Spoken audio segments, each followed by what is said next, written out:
ખેડૂત મિત્રો, તલ પાકી જાય તો આ રીતે પાન પીળા પડી જાય. એનું દાંડર હોય એ પહેલાં પીળું પડતું હોય, પછી એના પાન પણ ખરવા માંડતા હોય. પાકેલા તલની અને વરસાદે નુકસાની ઘણી કરી. જુઓ, સુકારો છે, પણ પારેઠા તલમાં સુકારો કેટલો નથી નડતો જેટલો કાચા તલમાં નડતો હોય. તો જુઓ, પાકેલા તલ જે છે, ખેડૂત મિત્રો, આ રીતે આપણે આનું નિદાન કરી શકીએ. શું? જો આ પાકેલા સામે જુઓ,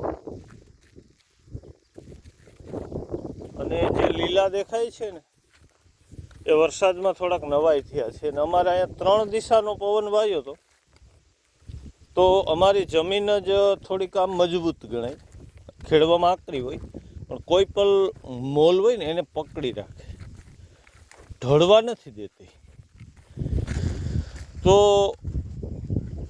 નહીમાં છે પણ ઢળ્યા નથી. અને ઢળ્યા હતા જે વાછેતરા તલ હતા એ તો પાછા ઊભા થવાની પણ એની ક્ષમતા હોય. હરેક પાક હોય જ્યારે નમી જતો ત્યારે એની પૂરી તાકાત લગાડી અને એનું પ્રોટેક્શન કરતો હોય. અને એનાથી જેટલું થવાય ને એટલું સીધું થતું હોય. અને સીધું શું કરવા થતું હોય કે સૂર્યપ્રકાશ એને જરૂરી છે. એની જાજી ખોરાકી સૂર્યપ્રકાશમાં છે.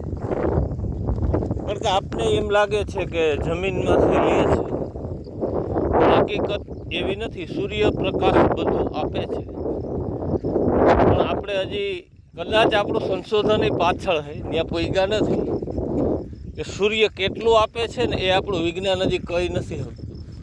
કારણ કે વનસ્પતિ બીજાનો આપણો હાવભાવ સમજે છે ને એ સાબિત થઈ ગયું. ત્યાં તો આપણે ભૂગી ગયા, પણ હજી એ સાબિત નથી કરી શક્યા કે કેટલું વાતાવરણ ચાલુ છે. 100% ઘણી વાર એવા અનુભવ મળ્યા છે કે નબળી જમીન હોય ને એમાં સારા ઉત્પાદન મળ્યા, કારણ કે યોગ્ય વાતાવરણ મળી ગયું. અને એવા અનુભવ પણ મળ્યા કે તાકાતવાળી જમીન હતી અને એમાં પણ ઉતારો કપાઈ ગયો, કારણ કે વાતાવરણ નબળું હતું.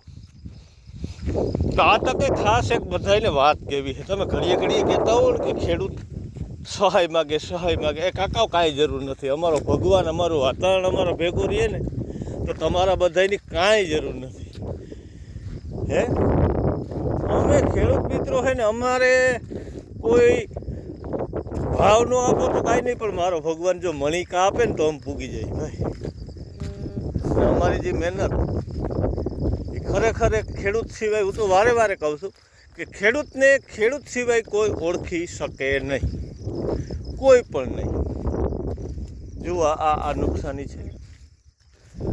જાજો તલ ઢળી અને હવે શું થાય? હવે આને વાટ લેવાની પોઝિશન આવી. નકર 4-5 દીમાં આના જે ઢળેલા છે ને બલટા ખુલવા માંડશે. જુઓ, આ બલટું જે છે હજી બંધ છે ને, 2-4 દીમાં આ ખુલી જાય તો આપણો તલ ઢોળાઈ જાય. તો હવે ખેડૂત મિત્રો સાવચેત રહેજો. અને ઠાઠા ઢળી ગયા હોય એ ખેડૂતોને વાટી પણ લેવાના. જય હિન્દ, જય કિસાન.